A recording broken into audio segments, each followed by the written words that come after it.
बॉलीवुड की इस मायावी दुनिया में उगते सूरज को हर कोई सलाम करता है। ये तो हम सब जानते ही हैं। पर्दे पर दर्शकों का मनोरंजन करने वाले कलाकारों की निजी जिंदगी पर्दे के पीछे कैसी होती है, ये शायद ही दर्शकों को मालूम पड़ता होगा। ऐसे ही अभिनेता राज किरण ने 70 के दशक में हिंदी सिनेमा में काम करके दर्शकों का खूब प्यार बटोरा था और अपनी एक पहचान बनाई। तस्वीरें देखकर आपने इस अभिनेता को पहचान लिया होगा। जी हाँ दोस्तों, ये है अभिनेता राज किरण, जिन्होंने अर्थ, प्यार का मंदिर, प्यार का देवता जैसी कई यादगार फिल्मों में काम किया था। ये वही अभिनेता है जिन्होंने सुभाष घई की फिल्म कर्ज में ऋषि कपूर के पिछले जन्म का किरदार निभाया था।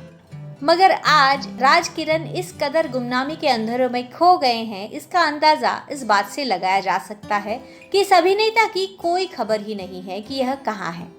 एक समय तो ऐसा आया कि लोग इन्हें मरा हुआ ही समझ बैठे थे। 5 फरवरी 1949 में मुंबई के एक सिंधी परिवार में जन्मे राज किरण को बॉलीवुड में एक अभिनेता के रूप में तब पहचान मिली जब 1975 में उन्होंने निर्देशक B.R. इशरा की फिल्म कागज की नाव में अभिनेत्री सारिका के साथ काम किया। इसके बाद 80 के दशक में राज किरण करीब 100 से भी अधिक फिल्मों में दिखाई दिए। अपने करियर में उन्होंने प्रमुख और सहायक भूमिकाओं को स्वीकार किया और अपनी पहचान बॉलीवुड में स्थापित की। 1980 में निर्माता निर्देशक सुभाष घई की सुपरहिट फिल्म कर्ज में इन्होंने ऋषि कपूर के पिछले जन्म का किरदार निभाया था, जिसे दर्शकों ने काफी पसंद किया था। इसके बाद साल 1982 में स्मिता पाटिल और शबाना आजमी के साथ फिल्म अर्थ में इनके काम को सराहा गया। फिल्म एक नया रिश्ता में अभिनेत्री रेखा के साथ भी काम किया। आखिरी बार राज किरण को फिल्म वारिस और शेखर सुमन के एक सीरियल रिपोर्टर में देखा गया। फिर ऐसा क्या हुआ कि इस कलाकार को पागल खाने में भर्ती कर दिया गया और साल 2003 से वह लापता हो गए। बॉलीवुड में राज किरण को जानने वाले यह मानते हैं कि फिल्मों में काम न मिलने की वजह से राज किरण डिप्रेशन में चले गए, जिसके चलते उन्हें मुंबई के पागल खाने में इलाज करने के लिए भर्ती होना पड़ा।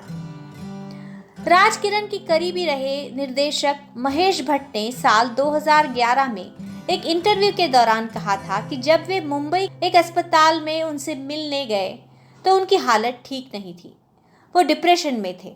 उस समय महेश भट्ट ने उन्हें फिल्मों में काम दिलाने का वादा भी किया था और कोशिश भी की, मगर इस इंडस्ट्री में एक बार किसी के पागल होने की खबर फैल जाए तो कोई भी उसके साथ काम करने को तैयार नहीं होता। महेश भट्ट ने भी यही कहा कि किरण अपने भाई से मिलने के लिए अमेरिका चले गए। इसके बाद उनके मरने की खबर बॉलीवुड में फैल गई। बॉलीवुड में राज किरण के अच्छे दोस्त रहे ऋषि कपूर और दीप्ति नवल ने साल 2011 में राज किरण को खोजने की मुहिम चलाई, जिसमें दीप्ति नवल ने सोशल मीडिया पर लिखा था कि फिल्मी दुनिया के एक ऐसे दोस्त की तलाश है, उनका नाम राज किरण है, हमें उनकी कोई खबर नहीं है। आखिरी बार उनके बारे में यह सुना था कि वे न्यूयॉर्क में कैब चला रहे हैं। अगर किसी के पास इसकी कोई जानकारी है तो गुजारिश है कि वह हमें बताएं। साल 2011 में जब ऋषि कपूर अमेरिका गए तो उन्होंने राज किरण के भाई गोविंद मेहतानी को फोन किया और उन्होंने यह बताया कि राज किरण अटलांटा के अस्पताल में अपना इलाज करवा रहा है। साल 2011 में राज किरण की बेटी ऋषिका ने एक सार्वजनिक बयान जारी किया और इस बात से इनकार किया कि राज किरण अटलांटा के अस्पताल में हैं। वह और उनके परिवार पिछले 8 सालों से न्यूयॉर्क पुलिस और निजी जासूसों की सहायता से राज किरण को तलाश कर रहे हैं। अब पिछले 17 सालों से यह अभिनेता गुमशुदा है और किसी को इसकी कोई खबर नहीं है।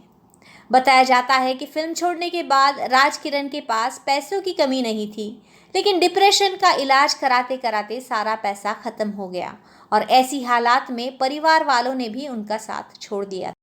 हमारा यह वीडियो आपको कैसा लगा हमें ज़रूर बताएं और चैनल को सब्सक्राइब करना न भूलें।